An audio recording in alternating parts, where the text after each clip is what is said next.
Meetings వరకు నేను వెళ్ళాను. మీటింగ్కి వెళ్ళక మునుపు వాష్రూమ్కి వెళ్ళి వెళదామని వాష్రూమ్ దగ్గరికి వెళ్ళాను. సరే వాష్రూమ్కి వెళ్ళి వచ్చిన తర్వాత అక్కడ బయట ఒక సిస్టర్ నిలబడి ఉన్నారు, ప్రైజ్ లార్డ్ బ్రదర్ అనేది. అంటే సిస్టర్స్ బ్రదర్ దగ్గర దగ్గర వాష్రూమ్స్ ఉంటాయి డెవలప్డ్ ప్లేసెస్లో. ప్రైజ్ లార్డ్ బ్రదర్ అని, నా ప్రైజ్ లార్డ్ సిస్టర్ బాగున్నారా అని అన్నా. ఎవరా నాకు తెలియదు, ఈశ్వరులకు తెలియని వాళ్ళు విశేషిస్తుంటారు కదా.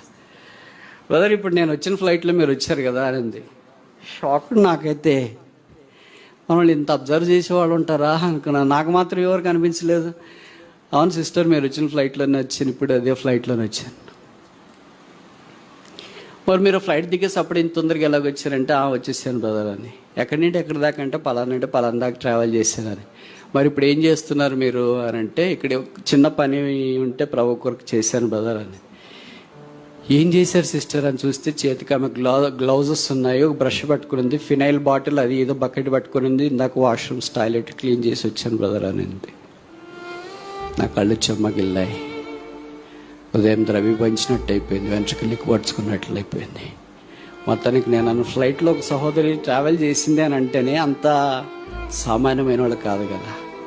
మొత్తానికి అప్పుడు నేను అడిగాను, సిస్టర్ మీరు ఏం చేస్తారు అని అంటే, షాకింగ్ ఆన్సర్ తెలుసా, నేను ఆ విమానం పైలట్ని.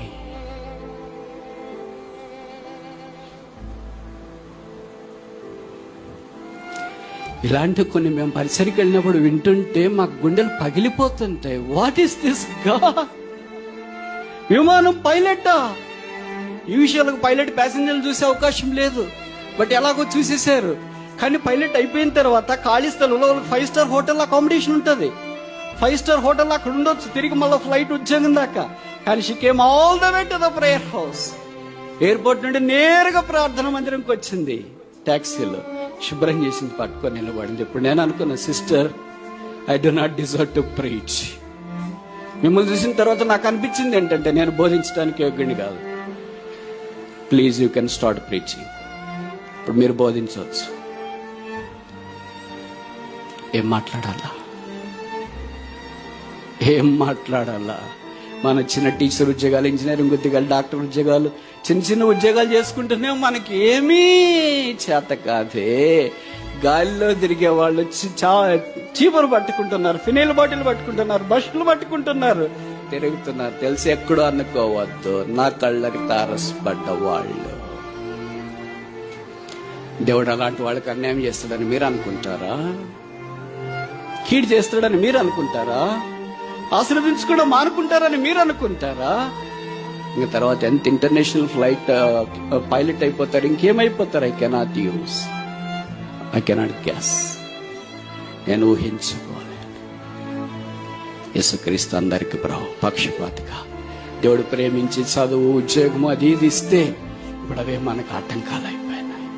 మన చదువు చీపురు పట్టుకునేయదు, మన ఉద్యోగాలు ఫినైల్ బాటిల్ పట్టుకునేయదు, మనకున్న జ్ఞానము, సీనియారిటీ, ఇవన్నీ స్పిరిచువాలిటీ ఏమి పట్టుకోవడానికి ఇష్టపడవు. ఒక బైబిల్ తప్ప. ఇది చేత్తో పట్టుకోవటానికి కానీ హృదయంలో కార్యసిద్ధి కలిగించడానికి కాదు. నువ్వు పని చేయకపోతే తప్ప, ఇంకా పని వేరే వాళ్ళు చేయట్లేదని ఎవరు చెప్పారు నీకు?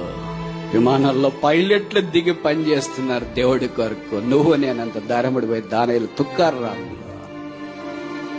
కరుణా సంపన్నుడైన దేవుడు పాపలమైన మనల్ని రక్తం ద్వారా కొని పట్టి చెరపట్టి ఆ ద్రాక్ష తోటలో కూలివారిగా మనం ఉంచినారు.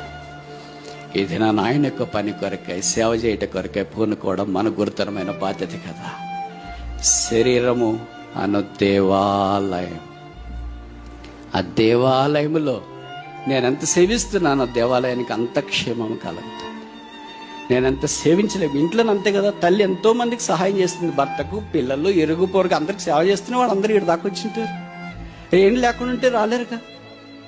అలాగే దేవుని మందిరంలో ఆత్మ సంబంధమైన పరిచర్య. నేను భౌతికమైన పరిచర్య గురించే మాట్లాడలేదు. మీరు భౌతికమైన పరిచర్య ఒకటే తలంచుకోవద్దండి. ఆత్మ సంబంధమైన పరిచర్య ఏమి చేసినట్లు ఉపవాసం ఉండి ప్రార్థన చేసి ప్రజల కొరకే దేవుని సన్నిధిలో ఉదయం లేచిన వెంటనే కన్నీటితో చేతులెత్తి ప్రార్థన చేసే ఇలాంటి విధవరాండ్రు లాంటి వాళ్ళు ఉంటే ఎంత ఆశీర్వాదం. ఇది మనం చేయలేకపోతే ప్రభు బల దగ్గరికి